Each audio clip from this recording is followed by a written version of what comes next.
I don't have any trouble admitting that I'm a racist. I think it's absurd to try to fight with that. I grew up in this society. I was conditioned by it. I think internally in my psyche I have grounded and rooted those attitudes, and I see it in me all the time.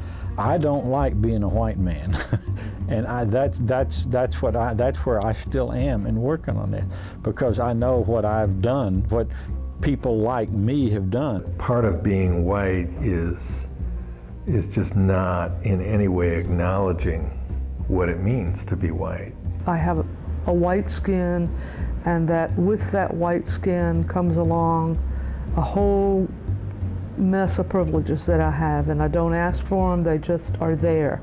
You have started to break the code of silence a little bit when you start talking about white people and you start talking about this stuff. And you find yourself suddenly all alone.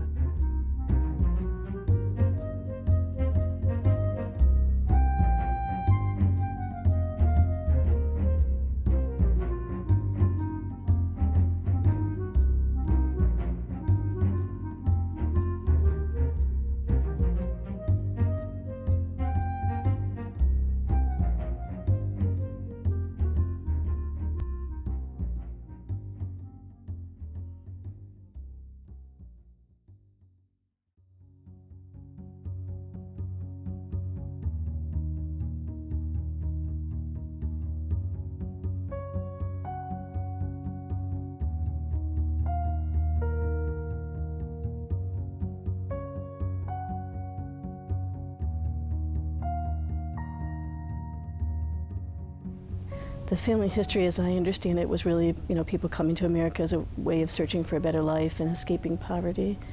And it has often seemed to me that that also meant escaping their roots, where they came from, that there was a sort of a desire to separate from that and to become something different.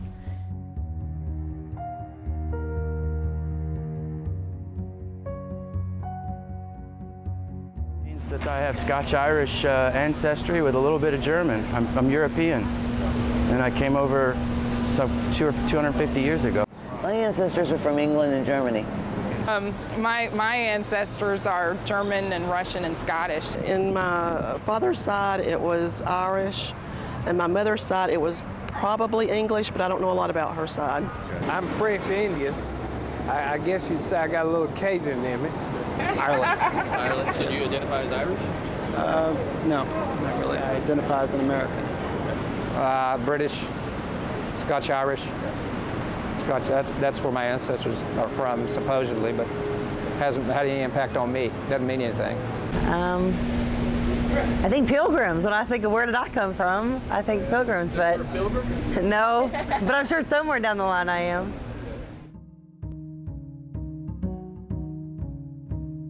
Because they were Irish, there was a lot of oppression, because they immigrated over from Ireland.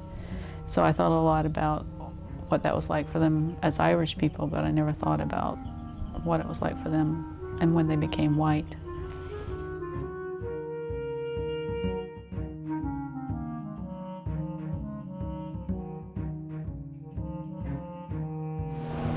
Well, you can only be something if there's something else to negate it, so I guess we became white. I guess we're white because there's a bunch of other races to set us off. So how did English people and German people get turned into white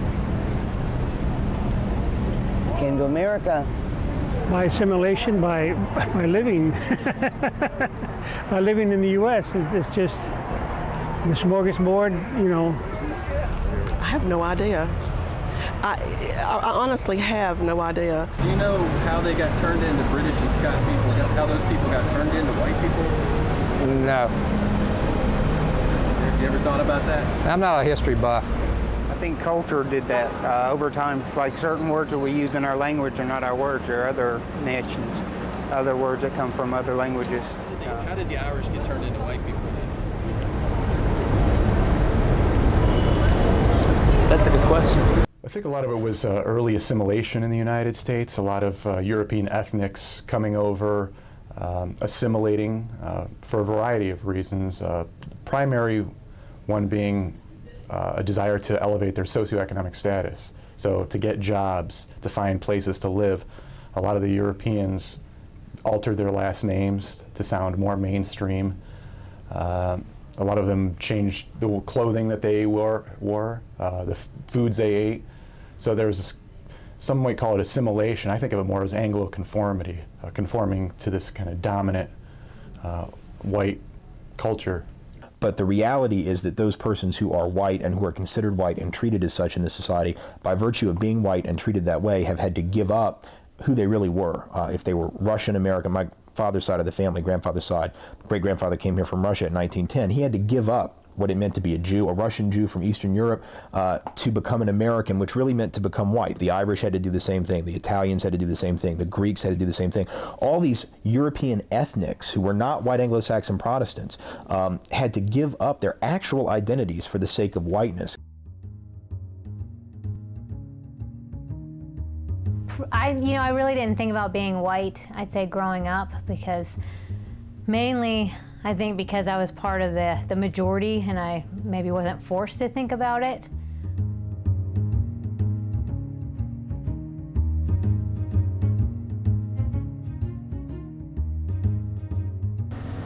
I don't think it means anything. It's just, some people might think it means better, but to me it doesn't mean anything but just the color of my skin, really. How often do you think about being white? Not very often. I really don't think about it a lot at all. Hardly ever.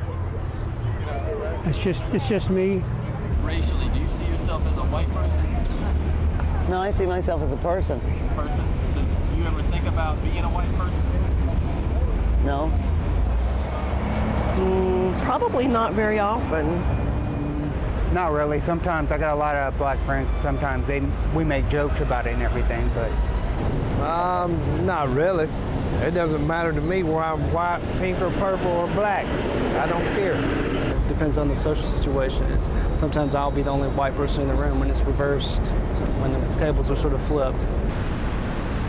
How do you identify racially? Do you see yourself as a white man?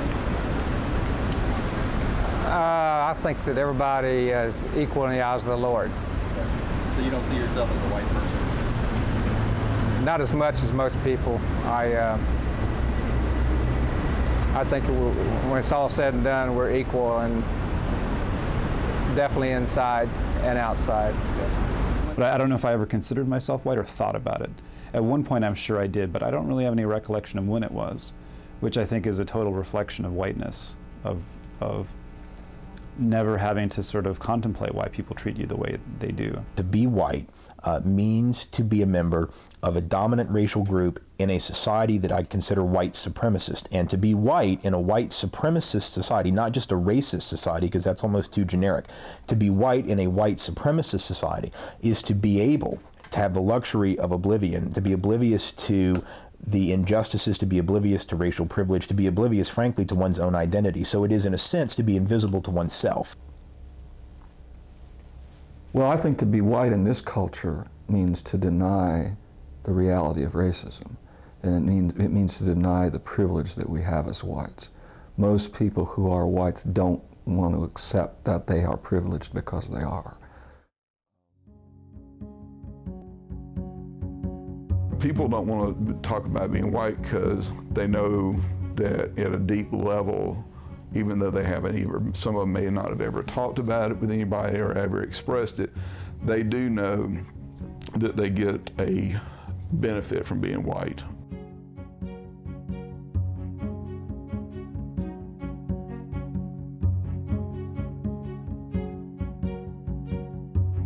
If you're white in this country, there's certain advantages that come your way, and it doesn't really matter whether you want to or not, or whether you're in touch with it or not. Now I know there are privileges that I enjoy simply because I'm white. Every minute of my life, I'm aware of my white privilege, of the fact that I have a white skin, and that with that white skin comes along a whole mess of privileges that I have, and I don't ask for them, they just are there. There are things that come to me, that belong to me, that I'm given and that I expect just because I'm white, that I never wonder about, ask about, discuss. And that's the power of it, is that the privilege of expecting that I'm going to go to good schools and that I'm going to have choices no matter what, that there will always be a choice that will be probably pretty reasonable, that will work out pretty well for me. To me, it's about privilege. A lot of people get to walk around thinking that we live in a meritocracy and thinking that their own hard work is the only thing that's, responsible for their achievements. I think that it means, and I think that it shapes everything. White privilege is probably the freedom to move through the world fearlessly in a way that black people cannot move through the world. That you can take advantage of opportunities with much less fear and an assumption that you'll be treated equally with all other white people. Part of it is not having to even think about it. And so in a way, it's sort of like the privilege of having that space in your mind free to think about other things and be concerned about other things. So it's not even having to think about race is part of the privilege.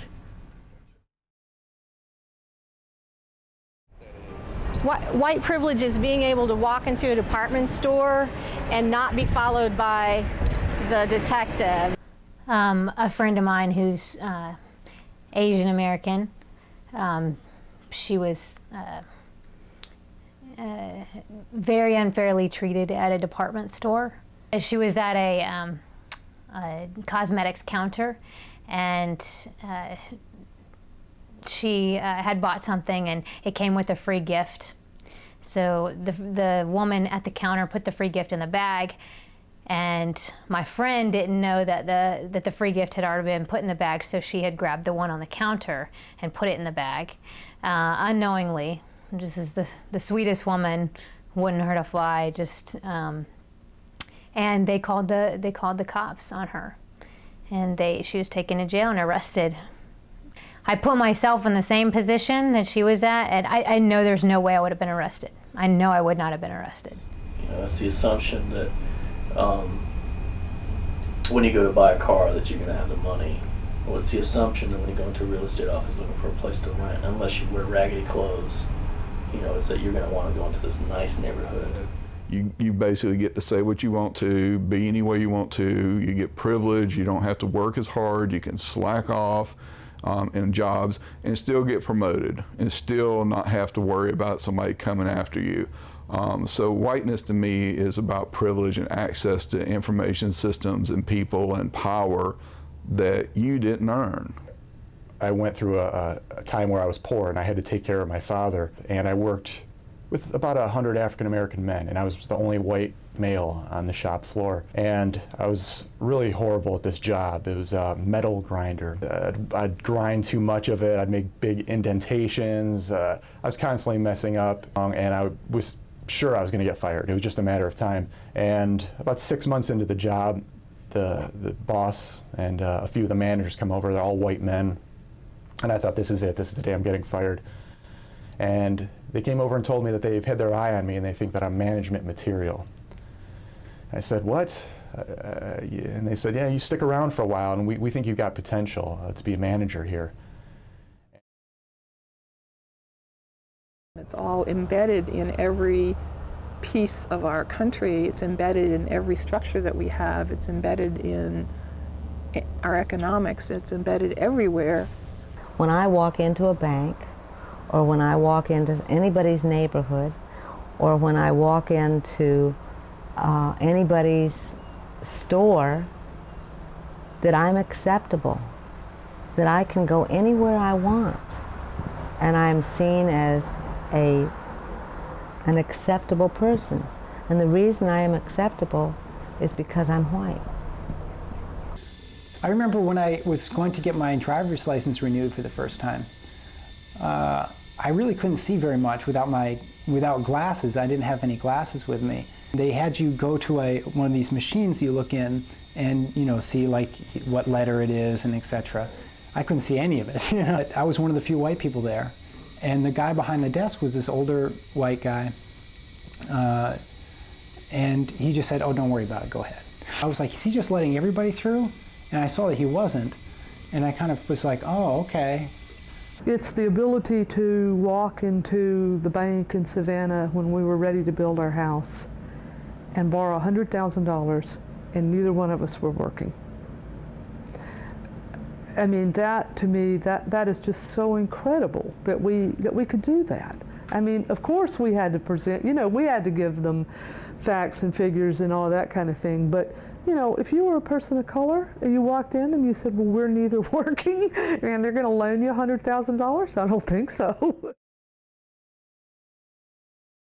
Oh, simple things. I mean, from everything from the ease of getting a bank loan to knowing that I can drive just about anywhere in this city and not get stopped because of my color by the police. When I drive down the road and I get pulled over by a police officer, it's probably because either I've broken the law or I'm getting a flat tire and the police officer's going to tell me I'm getting a flat tire. Well, when I get pulled over, I don't get tickets, I'm a white woman, middle class, in a minivan. I get pulled over all the time for speeding. And it's almost become a joke. And then, the police officers apologized to me for pulling me over, and I know if I was a person of color, that wouldn't happen, I know that I would be pulled over a lot more if I was a person of color because I speed every day. And so I get stopped, they look at my license, and then they let me go, I've experienced whiteness on the 3 occasions that I've been pulled over by law enforcement driving a car. One time I ran a red light, it was turning red, right? Another time I was speeding, and another time I had a headlight out. And every single time I got off with a warning. I never got a ticket for any of those things. It was privilege and whiteness, therefore, that helped get me off. And I think for the average person, it would be whiteness that would allow me not to even have to think about why. I could get away and thinking, oh, I sweet-talked my way out of that. I did, but I was aided by the fact that I'm white. They're not going to do a body check on me. They're not going to rip my car apart looking for a reason to haul me in. I'm not profiled. That's white privilege. Basically, when I go to city council or county commission, I expect my representatives to take me seriously.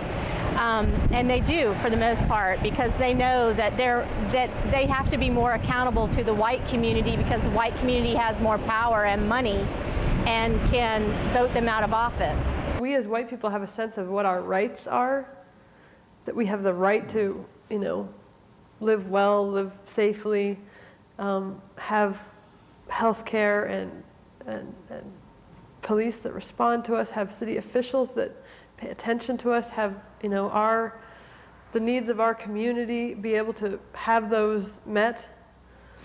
And I think that if you talk to people of color or look at communities of color, that does not exist for people. That idea of those rights. The more I know, the more it's like, I've really got to talk about privilege here, Even though, I faced a lot of shit in my life. I really had all this stuff happen, but I still had whiteness in a way that's given me all this stuff. And it's all these things which not only give you privilege in the sense of stuff and access to stuff, but also it validates who you are. So you have this feeling that, I'm important, I'm worthwhile, that other people don't have. They have to get it somewhere else. They might get it from their family or what have you, but I'm going to get it from everyone, with few exceptions.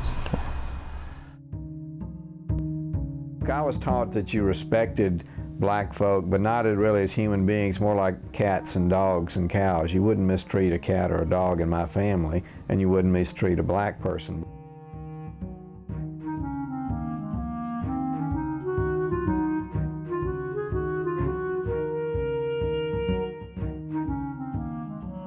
I don't have any trouble admitting that I'm a racist. I think it's absurd to try to fight with that. I grew up in this society. I was conditioned by it. I think internally in my psyche, I have grounded and rooted those attitudes, and I see it in me all the time. I'm always dealing with it. I don't think that makes me a bad person. I don't think that means that I'm I've grounded in original sin or anything. It just means I've been well indoctrinated. But it does also call me to do something about it. I consider myself somebody who does racist things and acts on the racism I have within me because of the context of the world in which I grew up and live in. For me, individually, is to recognize and acknowledge that I have the power of race in me, and that I'm going to be, I don't believe I'll ever have a time when I look at anybody and don't see their racial classification first. Oh, I hate to admit it, but I still have thoughts that I'm smarter than some black people just because of skin color. I mean, I'm sorry, but that still crosses my mind. Stereotypes will pop in my head just like everybody else, you know. When I see somebody, a stereotype will pop up, and then I have to say, no, you know, that's a prejudice. When I'm in a classroom of students, I'll tend to look at the white students more than I'll look at the black students. And when I realized I was doing that, I was shocked. And I tried immediately to begin to train myself to stop doing that. And it was astonishingly difficult. There was something about a natural tendency to look at white faces in a way that I did not have the same natural tendency to look at black faces. And I think that's a kind of an ingrained, inborn racism, is all I can think of it as. I remember I was talking with a young man named Sylvester, and he was saying, "You're racist." And I'm going, "I'm not." He's going, "You are." "I'm not." You know, we went back and forth like that for a while. And then I had to go get refreshments, so I said, "Hold on." And I went upstairs, and my mother turned to me and she said, "Get a grip on yourself. You know, you're a white young girl, you've grown up in the racist society, you're racist, deal with it, move on." But that was, you know, that was an amazing gift that my mother gave me, because it allowed me to turn all of my defensiveness about it into, oh, well, maybe I am. Racism and prejudice are very different things. And all of us have grown up with prejudices. Some of us have prejudice against people of color, some people have prejudice against white people, and some of us are downright awful about it. Because so much of the focus is on personal prejudices.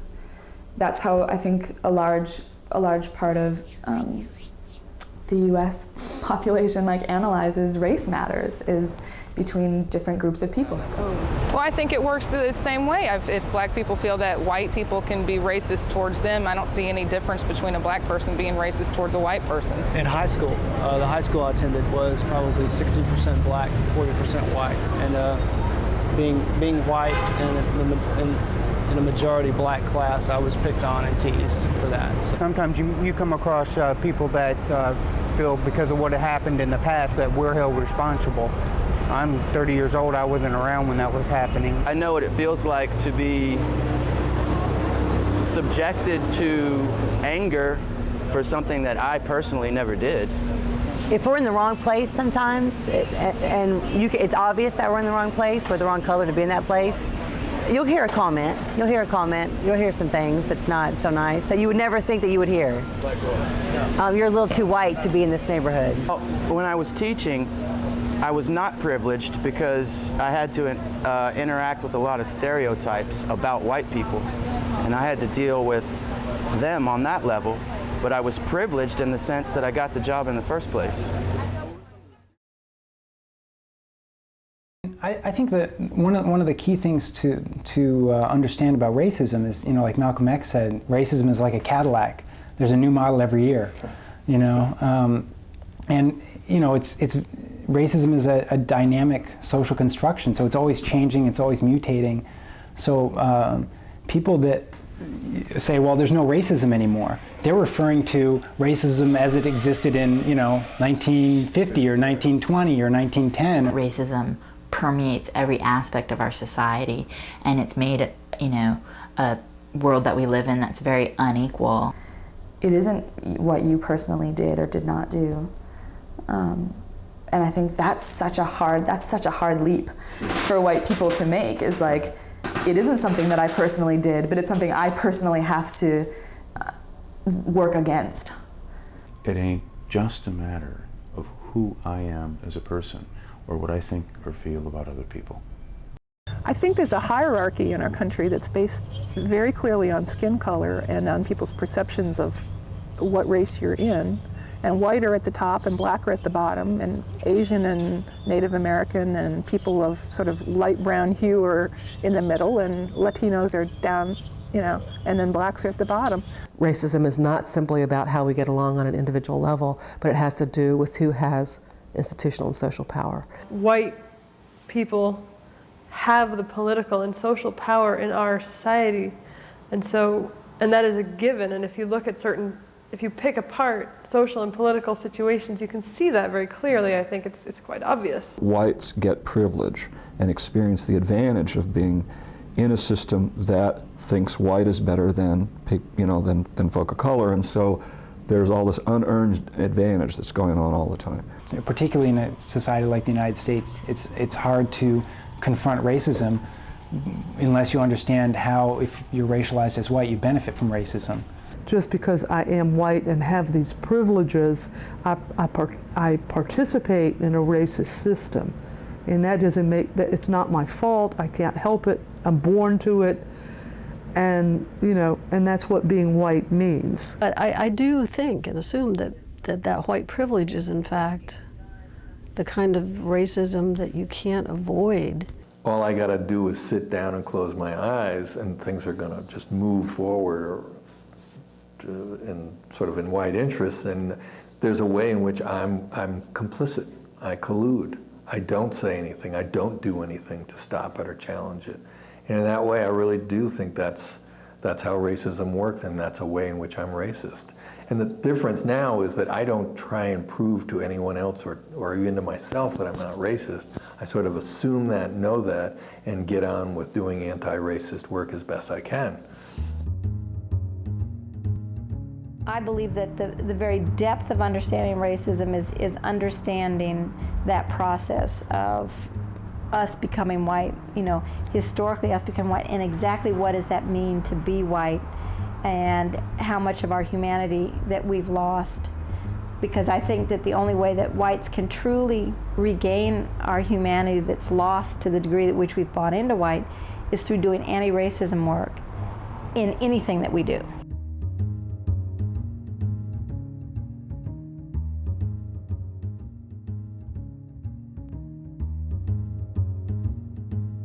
Like a lot of people, you start to learn exactly how messed up our society is in terms of racial disparity, and you realize that you're in the privileged class, you know? And especially for me, being a queer feminist woman, I in no way wanted to identify myself with an oppressor society, an oppressor group. And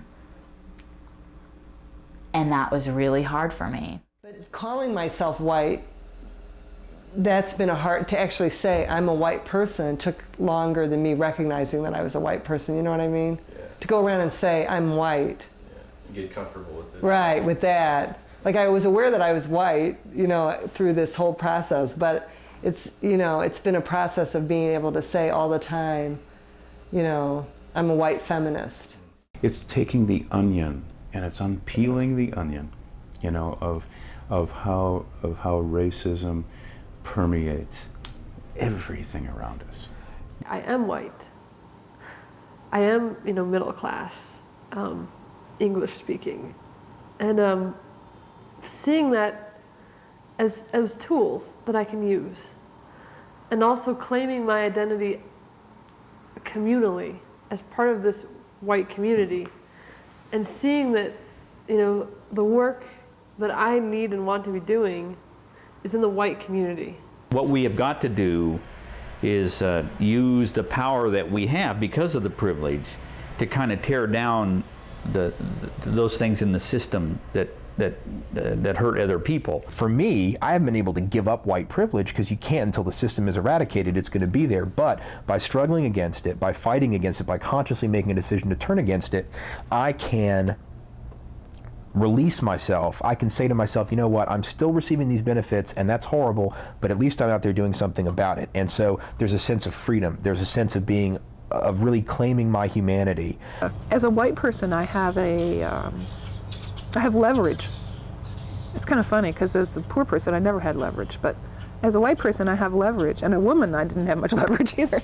But as a white person, I have leverage among other white people. They take what I say as being more valid.